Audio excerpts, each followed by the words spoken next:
Welcome to the absolutely, completely random podcast for Saturday, November 26th, 2016. I'm your host, Andrew Oates, welcoming you after this long Thanksgiving holiday.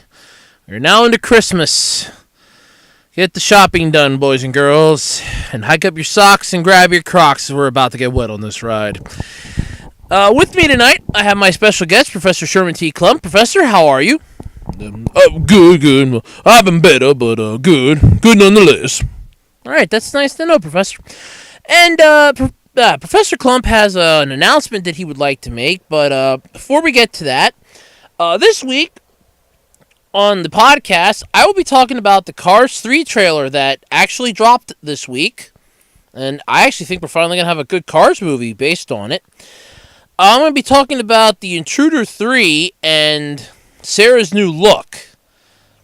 Based off of what's going to happen so far, we're only 3 episodes in, and the newer episode will be airing tonight, but by the time this podcast is uploaded to YouTube, it'll already be Sunday, so it'll have already aired. I have 2 Pokemon Go topics. The Lapras event in Japan was cut short, and Ditto has arrived in the U.S. I have an article that I found about a Pokemon cookbook. So now you can cook the pocket monsters that you've been catching with Pokemon Go. Trust Trick, the Japanese band, is going on an indefinite hiatus. And many more things. But first, I'd have a couple announcements myself to make. And then Professor Klump, if you don't mind, you can do your announcement. That's fine. I can wait. Okay. So, the first announcement that I have to make, to anybody out there that actually listens to my podcast, last week I tried something new, and I've been experimenting with the podcast the last couple weeks, and, not last week's, but the week before, I put a couple pictures up to explain what I was talking about, and I gathered a few views. Now, I'm wondering if possibly it was the tags that I put in, because I was talking about something political, and I'm wondering if that's what nailed the views, which it probably was, knowing my luck. So last week, I tried an idea for the podcast, where I added pictures in of what I was talking about. Unfortunately, the 2 views that I got throughout the week, one of which was from my mom. Thanks, Mom. Means a lot to me. It really does. Basically tells me that idea was a failure. And from now on, and this is permanent now, I'm not even going to try this, the Absolutely Completely Random Podcast, or ACR Podcast, as I sometimes call it, will be static image of my logo and my voice. Mostly one, because it took me 3 times the amount of time that it takes me to actually fix up the video,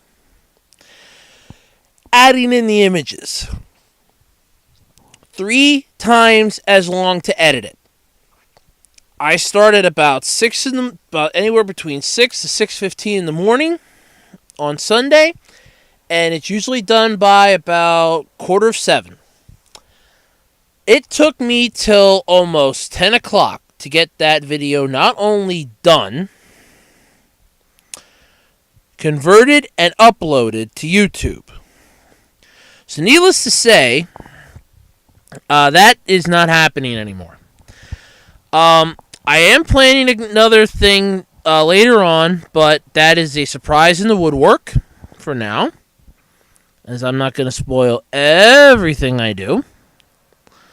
But, like I said, needless to say, there will be no more static images. There will be no more images, I should say, with the podcast, just a static one of my logo, which I made myself, by the way. Well, I really appreciate that. And my second announcement, my second of my 3, I should say.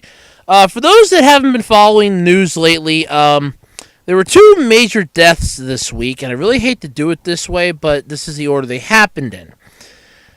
Florence Henderson, the mom of the Brady Bunch, and the wife in the Weird Al Amish Paradise video, sadly passed away. I believe she was 82. And she passed away. And it was sudden, too. But that's going to be overshadowed. Sort of like how, oh God, what was her name? Farrah Fawcett. I had to think for a second. Sort of like how Farrah Fawcett's death was overshadowed by Michael Jackson's. Well, Florence Henderson's is going to be overshadowed by this, even though this one happened about a day later. Fidel Castro, the monarch dictator of Cuba, has passed away at the age of 90. So, needless to say, there are two major deaths happening. If you want to know more about them, Google it. I'm not even touching that here, and I have my reasons why. And my final announcement, I've been following Pat Contry and Ian Ferguson's Twitter pages, and until further notice, there will be no Ian on the Completely Unnecessary podcast. His health is actually getting bad. I know he's been doing some of the Let's Play videos, but I'm wondering if they pre-recorded those. I'm not sure. But until further notice, according to Pat, Ian will not be participating in the CU podcast for the time being, or until further notice. I personally hope that Ian starts to feel better. I hope that he's able to come back at some point, because I've been listening to the last two podcasts by Pat, and he needs a wingman. I would throw my hat in the ring, but one problem is we each live on different sides of the country. That's one. And two, I don't know diddly squat about vintage games. Sorry, Pat. I would help you out, but I really can't. So, yep, those are my announcements. Professor Klump, you wanted to make an announcement, so please, the floor is now yours. Thank you, Andrew. Friends, family, colleagues, it is with a heavy heart that I come out here this evening and bring you some sad and terrible news. And as friends and colleagues, we must band together and gather strength from one another in this our dire time of need. I dropped my hoagie. I dropped my 6-foot hoagie. And it was a good 6-foot hoagie, too. There's 18 different types of meat, 4 types of cheese, some vinaigrette on the bun, on the bread, and on the roll, and it just slid right out of my hands right onto the floor. And when I bent down to pick it up, and I ended up stepping on it, and it just slid all over the place, and it was completely destroyed. And I never had a chance. Wait a minute. Professor Klump, that was your announcement? That you dropped a hoagie? That was your entire announcement? Well, it hurt me. It was a hoagie. It was a very good hoagie. I didn't even get a chance to enjoy it. I didn't even get a chance to try to eat it. Professor, I have a hoagie in my fridge. Take that with you. Well, I already ate that hoagie. Do you want to repeat that, please? Well, you see, I already ate that hoagie that was in the fridge. It was good, similar to mine, but a little shorter. I just want my hoagie back. You ate my hoagie? You ate my hoagie? My special once a year, I was not going to get one of those. You ate my hoagie? I just don't, I can't, I don't know how to put it. Well, I'm really sorry. That's what made me think about my hoagie then, because, well, now you don't have a hoagie, and that made me think back to my hoagie, and, well, then I just started getting really upset. Professor Klump, Alright, so let's start the podcast. I have no response for that right now. At least nothing that I can repeat in front of these lovely people that are listening to me. Well, aren't you going to do your sponsor thing? No, I'll skip it this week. They know where it is. A-Roads 2012 on eBay, all lowercase. Check me out. There you go.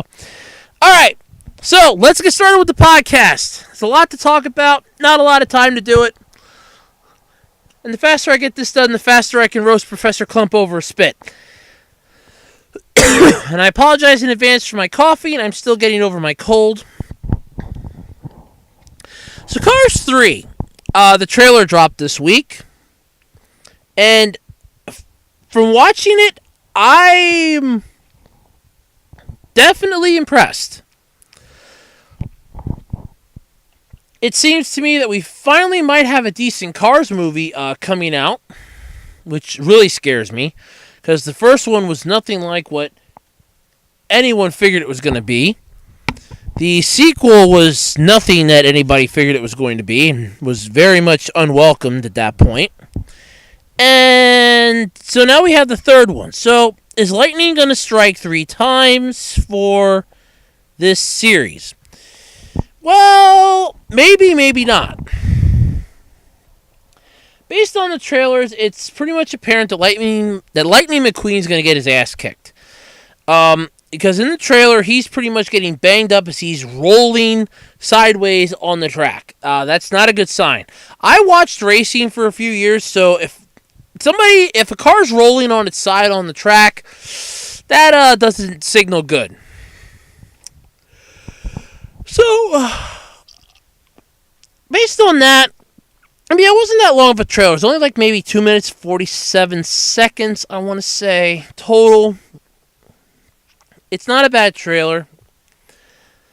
It definitely whets your appetite and gives you an idea of what to expect from the movie, but it's mostly you want to know how you got to this part and what's brought this on. I mean, is McQueen going up against a whole bunch of irreputable drivers? Are the gangs back from the second movie? You don't know. And that's what I want to know. But we're not going to find that out until everything's said and done. Which is understandable. So, yep. So, no info yet as to when it comes out. No info yet as to anything else for that matter on it. Just, check out the trailer. It's up online. Check it out on YouTube, and it's really cool. I recommend checking it out. Alright, have you ever wanted the Dragon Radar? From Dragon Ball Z, Dragon Ball Z Kai, or Dragon Ball GT? That shows you how much I hate those last two.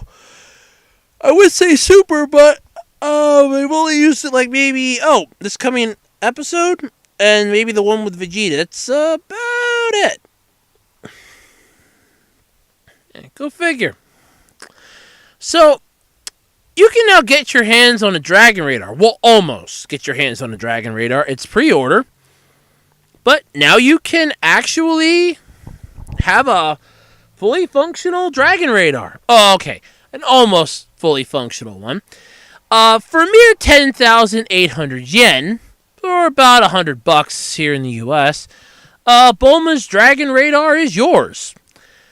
Created by Complete Selection Animation as part of a celebration of Dragon Ball's 30th anniversary, it's a redefined metal construction with a working LED screen that alerts users when they approach a Dragon Ball.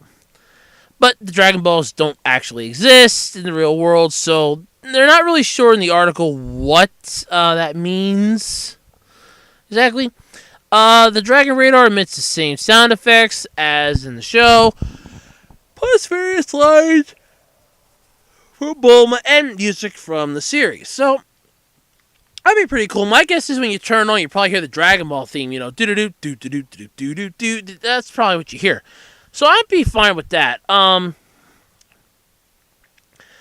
Bulma cosplayers are probably going to buy this like crazy, because now they'll have an excuse to not have to make one. Oh, look, I can now take my game to the next level. Yeah. You go ahead. You do that. And I apologize for that. I had to blow my nose. Yeah, you do that. A lot of the Bulma cosplayers can do that. The Dragon Radar is currently up for pre-order only at Premium Bandai, and it ships out in March. Remember, folks, it's $100. I don't feel like spending $100 for something that I could probably just make DIY prop shop, basically, and not have it beep like a bitch. I was like, oh, look, I have the Dragon Radar. I just make my damn own. I mean, it's not that difficult. It's really not. But yeah, so the Dragon Radar is out. Well, it's pre-ordered. It's not out yet, but it's coming. So you'll soon be able to have the Dragon Radar and live out your fantasies of being Goku. Yeah, good luck with that. I mean, I have no disrespect against it, but I'm just saying good luck with that for the reason. Yeah, so there's that. Moving on. Alright, I got 2 Pokemon Go topics this week. Get some of the shorter stuff out of the way and start getting some of the heavier stuff. Due to the earthquake that struck off the Fukushima coast on Tuesday morning, the Pokemon Lapras event in Japan was unfortunately cut short. Niantic Labs announced on the official Japanese Pokemon Twitter page that the event... Yeah, this was announced at 6:27 a.m. Japanese time Tuesday morning that its current Lapras event has been canceled until further notice due to the tsunami warning issued in Fukushima Prefecture and the Tohoku coastline. Niantic then announced at 2:56 p.m. that the event has been prematurely ended 1 day early due to the current situation in the area. However, Niantic continues Niantic plans to continue its efforts to support the area's reconstruction, which is why they were starting it in the first place.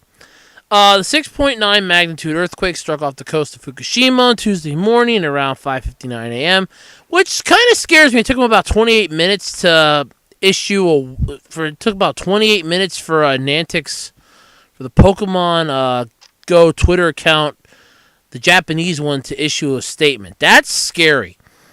What could have happened in that 28 minutes? The government issued tsunami warnings on the entire Tohoku northeast coast of Japan after initial estimates of possible 3-meter high waves.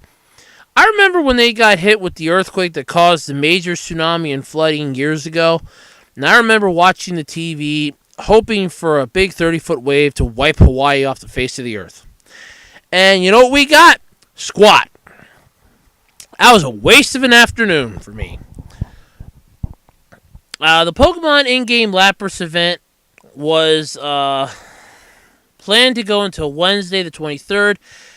It started on November 11th. However, it ended up stopping on the 22nd due to the events.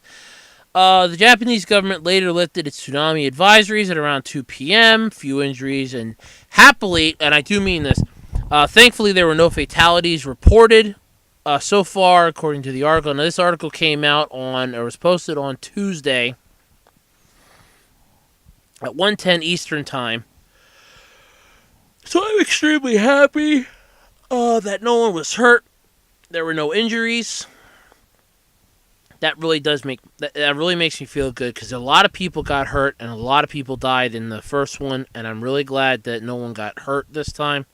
Very few injuries, and I'm so glad there were no fatalities, because that would have been bad. It was the 2011 disaster is the one I remembered.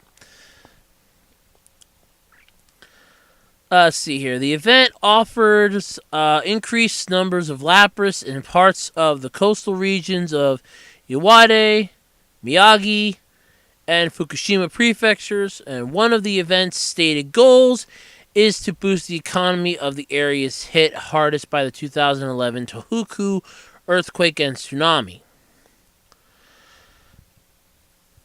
Yoshihiro Murai, governor of Miyagi, addressed the 2011 disaster during the opening of the event in November 12th, or should I say on November 12th. So, it kind of sucks that the event was cut short, but you have to remember, Niantic kind of values safety over anything else anymore. And when you have a game that has gotten so many people pissed off, has gotten parents and everyone else enraged at you, it's going to take a little bit of time to effectively go, well, do I really want to piss off more people by having the event go and somebody getting hurt being outside trying to catch a goddamn Lapras, or do we just want to cut this event short and try to save as many lives as we can? So it's nice to see from this that Niantic is actually learning that, okay, we actually have the power to stop these people from doing stupid shit. The Kirito is Always Right Foundation is basically probably in charge of them now, and they realize, nope, we can stop these people from doing stupid shit. We have the power. We just need to use it. And I, for one, welcome that, and I thank that. So, there's that. And in more Pokemon Go news, and let me scroll down here a little further. I think I have it. I think I have it in here somewhere. I think.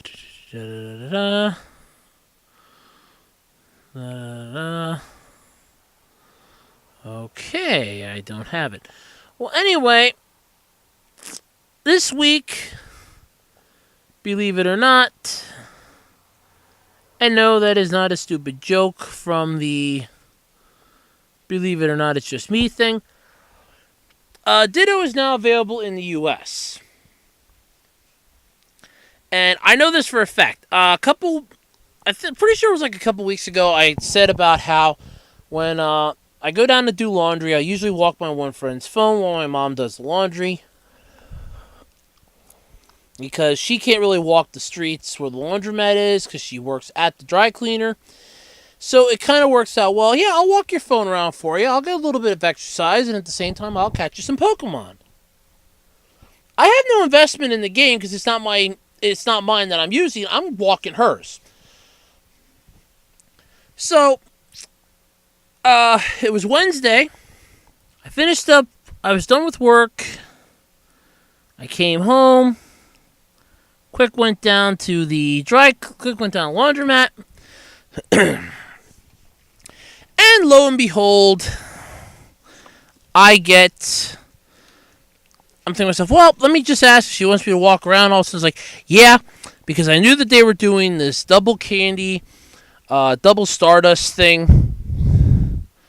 It was a promotion, and I remembered seeing it on Facebook.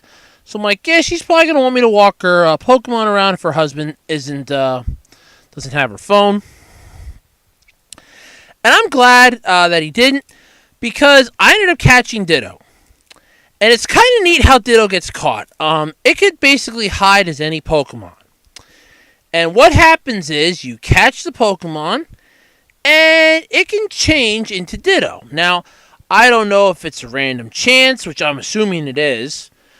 But basically, it could be anything. The one that I caught from my friend was a Rattata. And it got caught. All of a sudden, it goes, oh. The ball jumps up into the sky in a form of light. Comes back down, and it's Ditto. And I'm like, holy shit. I'm standing in a parking lot that used to hold a Chinese restaurant, and all of a sudden, it's like, holy shit. I caught Ditto. I took a picture of it with my phone. With my personal phone, I took a picture of it. I apologize again. So I took a picture of it. I posted it up on Facebook because I knew nobody was going to believe me. I caught Ditto. I was amazed. So, it was cool because I get the bragging rights for catching the little bastard. And it's even more cool because my friend's husband did not catch one yet. This was as of Wednesday. So, I mean, he might have caught one on Thanksgiving. He could have caught one yesterday. He could have caught one today. I don't know. But needless to say, I caught one first, and I get the bragging rights. She gets the bragging rights for having it on her phone. I get the bragging rights for seeing it and catching it. So, makes my day. I don't care. Yeah, made my day. How's that for impressive, right? So, it basically came out. I apologize for the yawning. I'm a little tired and it's been a long week. But it came out. I was starting to see reports of it like Thursday morning that it was coming. That it came out Wednesday at some point. So it's out. Ditto's out. Go walk around your city streets and try to catch one. It could be hiding as a Rattata or a Pidgey. It could be hiding as a Spearow or a Zubat. I don't know. But, go check it out. You might get lucky. You might not. I can't say whether or not you will or won't. It's all a matter of luck. Like bingo. It's all luck. Okay. Remember No Man's Sky? The game that was getting investigated after multiple gamers bitched and complained like toddlers because the game wrote a check, that the trailers wrote a check that the game did not cash? Well, No Man's Sky's developers have finally ended their months of silence when they announced the Foundation update. It's an apparent wave of patches to come. Developers addressed intense dramatic fan outcry. So I wonder if this is just their way of shutting up these people so that they finally back off with this. And I wouldn't doubt it. So, the thing basically was 2 months of silence from makers of No Man's Sky ended on Friday with news that the game would finally receive a substantial update this week. They're calling it the Foundation Update because they have added to the foundation of base building, and also because this is putting in place a foundation for things to come. An unnamed author posted at Hello Games' official development blog. The game's creators at Hello Games did not describe how players will build bases in the space sim, nor how said bases will change or affect travel between planets. No Man's Sky is currently revolves around exploring and abandoning planets in order to travel long distances across a galaxy. Meaning, that's just it. In case you're wondering, I'm quoting the article here at this point. There's currently no easy way to return to something like a frequently maintained and updated base of operations. So based off of that, I have no idea what the hell they're talking about. It seems as if they're basically saying that, yeah, we're coming out with an update to shut you people up. This is what it's going to do. We have no clue. That's perfect, because neither do we at this point. All of a sudden you go, hey, we have an update coming out. Cool. What's the update do? It's a Foundation update. Sweet. What does the update do? Not a freaking clue. Of course you haven't got a clue.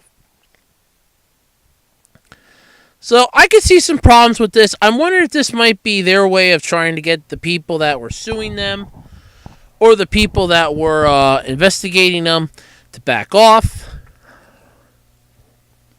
Which it could be. You never know. A further reading in the article says that Hello Games didn't admit that No Man's Sky was a mistake. The news post addressed players who have complained that they were sold a different experience than the underwhelming retrospective, repetitive game that launched in August. The discussion around No Man's Sky since release has been intense and dramatic. The developers wrote, "We have been quiet, but we are listening and focusing on improving the game that our team loves and feels so passionately about. Positive or negative feedback, you have been heard. And that will truly help to make this a better game for everyone. Hello Games are clearly testing more content, blah, blah, blah, yada, yada, yada." It makes no sense. It seems like bureaucratic BS to me. It's like the company line that was written down. Sort of like when Bushiroad decided, hey, we're going to make it so that all Future Card buddy fights are now going to be subbed instead of dubbed. I remember writing the company and asking them. I do remember sending them an email. Their response back was the company line. And that basically went, well, the fans have been asking for it for months/years, and we have finally decided that it's time to give the fans what they want. Instead of just coming out and saying that, well, man, am I tired. Instead of coming out and saying that the voice actors are possibly going on strike, or that we're having problems, or that there's something going on, they just figured, screw it, we don't care. I apologize again. I'm still getting over my cold yet. So that's some interesting news then for No Man's Sky fans. There is an update coming, so look forward to that. I don't think it's going to amount to much. I don't even have the game, and I'm just washing my hands of it at this point. It's not even worth reporting on anymore. But at least they're better than the company that had all of their games yanked. At least you guys didn't screw up that badly. Speaking of companies screwing the pooch, I should say, this article has been brought to you by Pat Contry of the CU Podcast. He's been preaching this the last two podcasts. And that is the Gamestop Retro Game Initiative. Now, for those of you unfamiliar with what this is, first off, congratulations. I want to know where your rock is so I can send you your prize money. But basically what happens is this. You take a game to GameStop, a retro game, and they'll give you what they believe is a fair value for it. Yeah, right.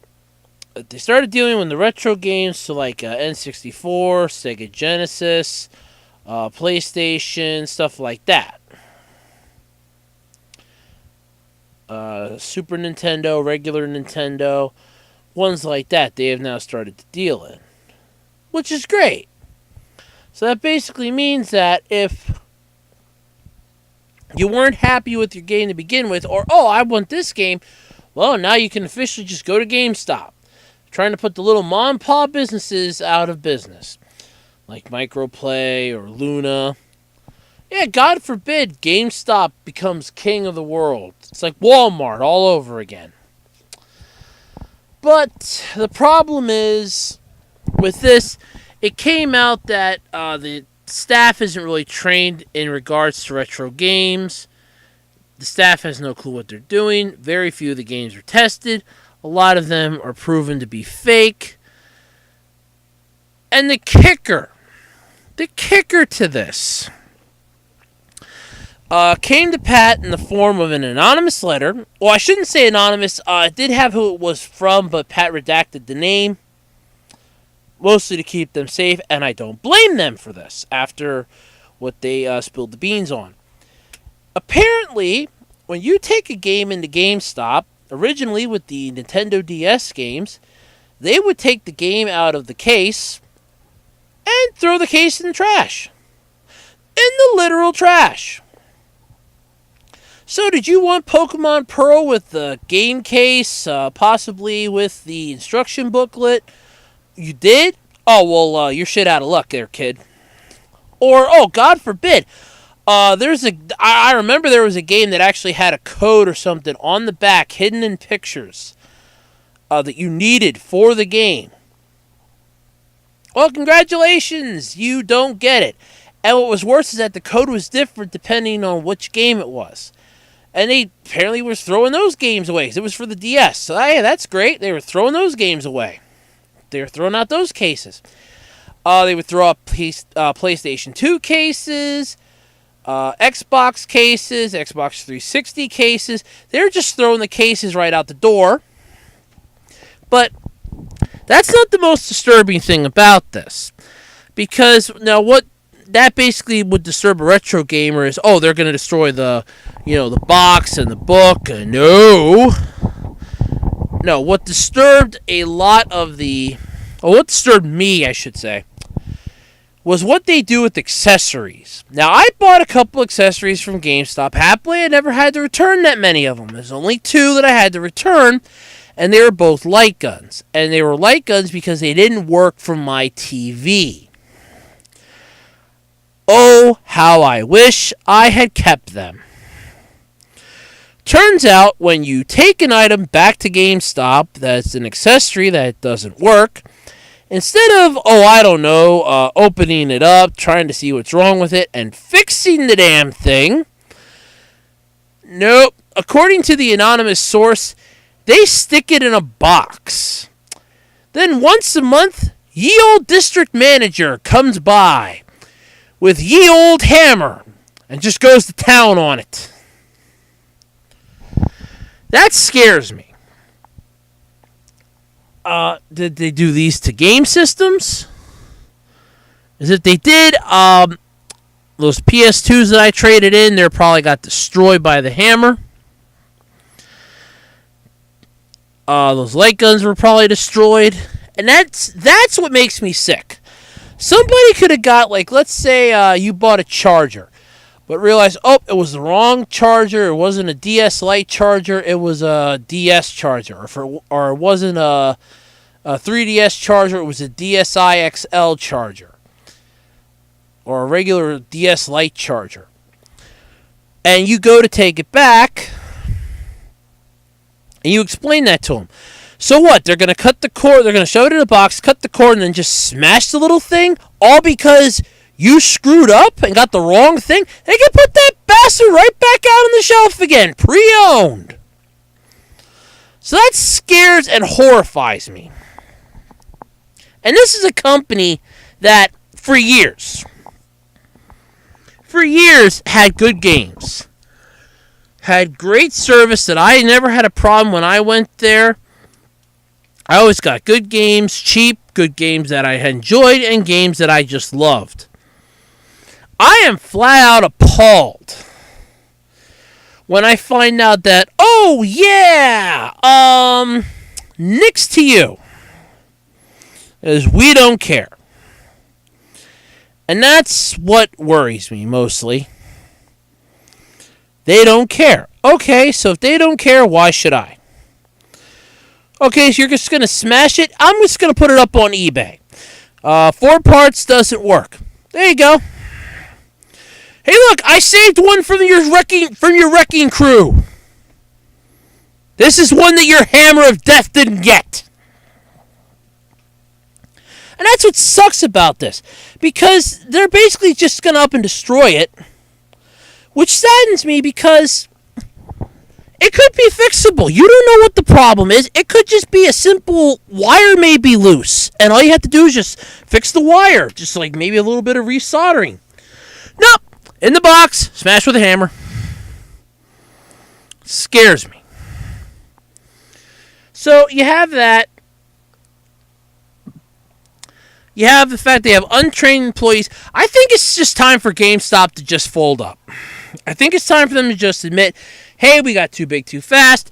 But what scares the people is apparently when a game system is no longer valuable,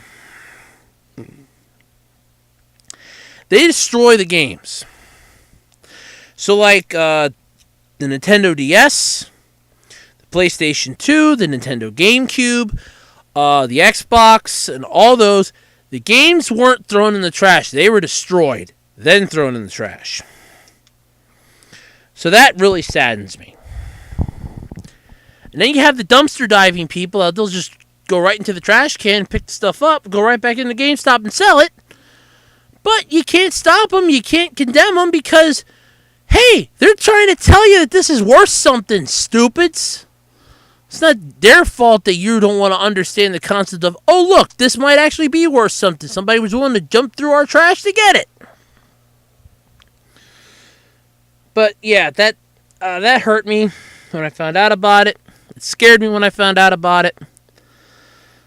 And that's where I'm gonna end. That's where I'm gonna end this segment because I can't go any further with that. All right, so Trust Trick is a dual vocalist, it's a duo music group, I should say. Vocalist Sayaka Kanada or Kaana, however. And guitarist Billy. Oh, wow, that one's got to be English, huh?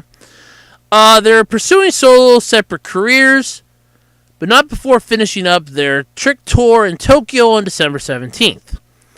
And you're thinking, what does that mean to me? Well, the true members are pretty popular, actually. They contributed songs to anime titles like Danganronpa, My Love Story, and Shonen Maid. But they're going their separate ways, at least for now. They released their first album in 2014. Are best known by anime fans for the songs featured in Unlimited Fa Firn, My Love Story, Shonen Maid, and Danganronpa 3. The End of Hope's Peak High School.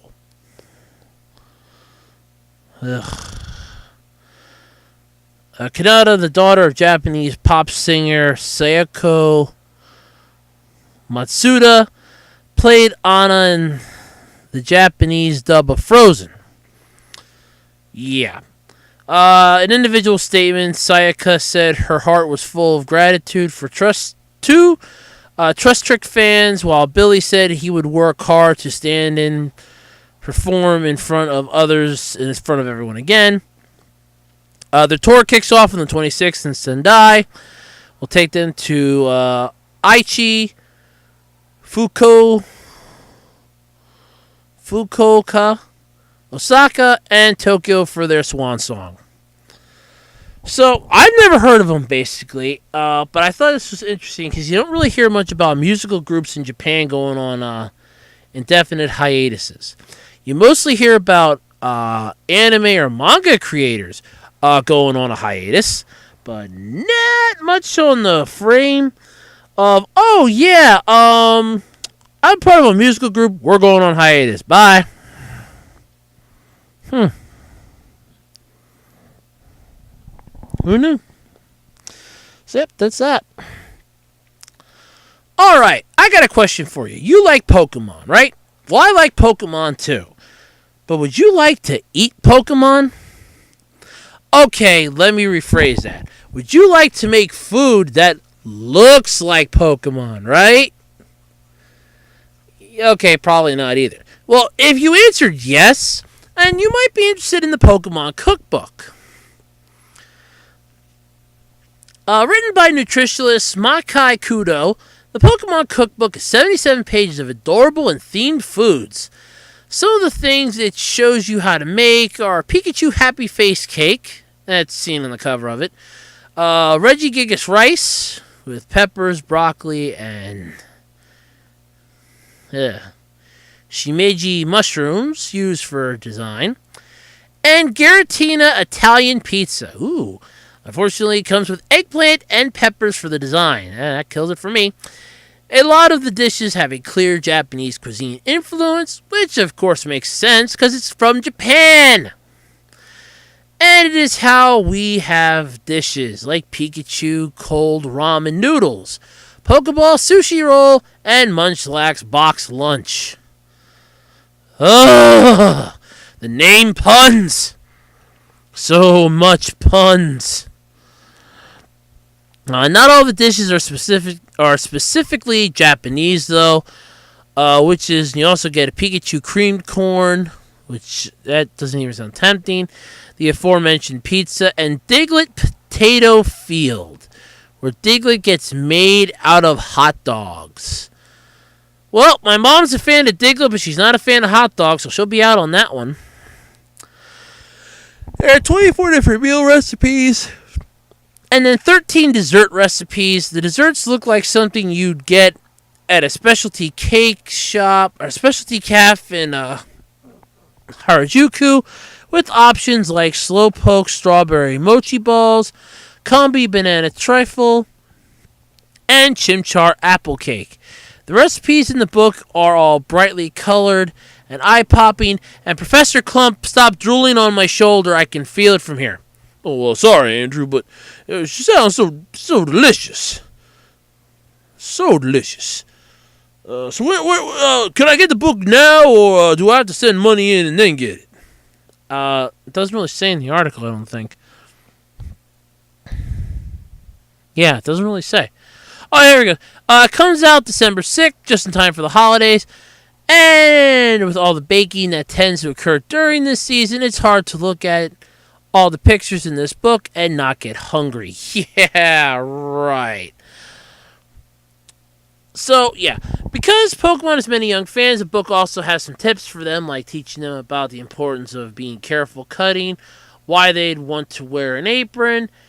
In this way, it seems like a good book that a parent and child can work on together. Adult readers can skip over those pages and get right to the recipes. So in other words, thank you, Japan. You're trying to bring families across the world closer one step at a time. Sadly, not going to happen. Others have tried and failed where you're trying now. Just a fair piece of advice. But nonetheless, does sound kind of cool. I think it seemed interesting. But yeah, nah, I'm out on it, so yeah, I'm out. Alright. I actually covered a lot of stuff tonight, but I still have more to go. Last week, The Intruder 3's third episode dropped, and I, for one, found it amazing. Tom is pissed that he never has a blaster that works. Of course not, he's up against sandworms. I mean, the tremor things. What did they call those in Tremors? Oh shit, it's gonna make me want to watch that movie again. They couldn't be stopped unless Bert had his elephant gun. That was the only way he found to stop them. Then you have a whole bunch of other problems, like the fact that Shugo 164 or 167, I don't know, I think it's 164, is basically dying. Great. So it's either we gotta find a way to save the planet or just get the hell off of it. Good way to go for that. I don't see it happening. Anyway, the big part of this is Sarah is now mobile from the first time since Tom 3. So that's cool. Downside, she reminds me of Navi from Legend of Zelda. Yep, I just went there. She's like a pixie, she's annoying, and the first thing that comes to my mind is Navi. Alright. Holy crap. Still, I'm looking forward to seeing how this pans out. I think this week might be the last episode. I'm not 100% sure. I'm hoping they extend it into December like they did for The Intruder 2. That would make a hell of a lot more sense, because I doubt you're going to wrap this up nicely in a nice tight bow in 4 weeks. So, come on, guys. Let's get it right here. Especially if the episodes are only like 2 minutes, or like 2-something minutes a piece, you're not going to get it wrapped up that amount of time. Not going to happen. Alright, so anybody out there on YouTube ever heard of Baltmatrix? He's a really cool toy reviewer here on YouTube. I actually kind of respect him. I'm hoping to kind of start reviewing stuff myself soon. Like I said last week, I'm working on it. Don't push me. I'm working on it. But anyway, he got the new Ninja Steel DX Megazord. And after watching his review of it, it sucks. The leg joints don't really stay together that well. Takes a lot of force to push it in. It don't look right. It don't seem right. But then I go to leave a comment. I mean, I watched the whole video. I go to leave a comment, and there's a comment from Baltmatrix down at the bottom. It's all the way at the top. Apparently, a friend of his in the toy biz gave him some interesting news on this. Apparently, none of the toys from Ninja, nor any of the toys from Tokuger would have passed U.S. toy safety laws. Hence why they had to be changed into these watered-down, piss-you-off versions. And what's hilarious about this is my comment ended up starting a nerd war between me and another person over which Power Ranger season was better. Because I'm still going with if they knew that the toy wasn't going to pass the quality assurance, or they knew that it wasn't going to do this or that, why didn't they just retool it before it hit shelves? First off, the series hasn't even aired yet. It's still at least a good 2 months out. At least. So it hasn't aired yet. We don't even know it exists yet, other than the stuff we found online. So, why bring this to the world now? One reason. The holiday shopping season. They figure, get the Megazord out there, the kids will want it. That means more moolah for us. We're not screwing around on this one. They're basically taking a page from the playbook of Star Wars. Let's put the stuff out before the movie comes out, and then let the people tell us how bad the movie sucks, and not buy our figures. Way to go, Bandai!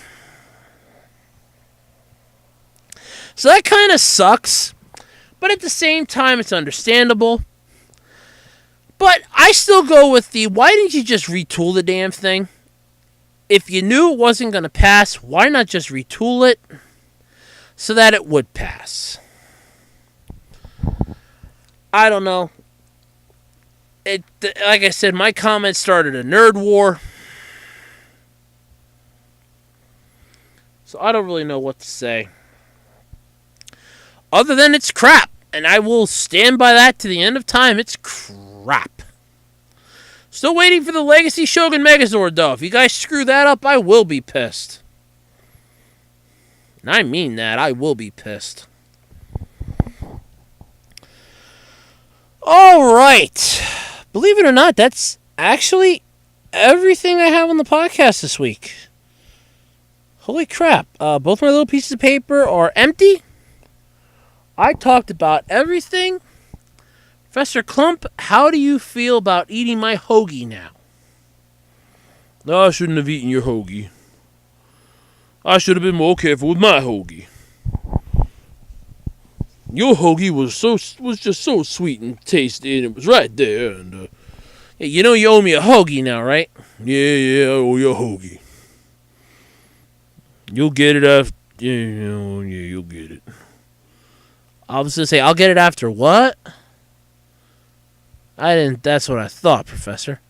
So anyway, guess it's time I can wrap up the podcast this week. Kind of sucks. Kind of sucks that I'm doing it early though this week, but oh well, it's understandable. It's been a long week for me. And next week we start 4-day-a-week shifts at night. So yep, long nights coming up and long days coming up. So if you would like to sponsor the podcast, or you'd like to just take a chance on me, Send me an email to acrpodcast@gmail.com. Use the term sponsor in the subject line. If you have any topics that you would like to have on the ACR podcast or the Absolutely Completely Random podcast, send them to acrpodcast@gmail.com. Because it is... I'm always open for that. Just use topics in the subject line. If you have any ideas for future podcasts, ideas that, things I can improve upon with the podcast, if you want me to bring Professor Klump back more often, I think I can arrange a small food trough for him up here. Just, put down ideas for podcasts in the subject line and send it to acrpodcast@gmail.com. That's acrpodcast@gmail.com. So, I guess I can safely say this now. So if you enjoyed this podcast, since I'm on YouTube, hit that thumbs up button. If you want to see more podcasts, hit the subscribe button. And for the Absolutely Completely Random podcast this week, I am Andrew Rhodes, and I'm going to quote Edward R. Murrow here, because this is something he always signed off with, and it actually feels pretty accurate for me right now because it is nighttime. In the words of Edward R. Murrow, good night and good luck. And I'll see you next week.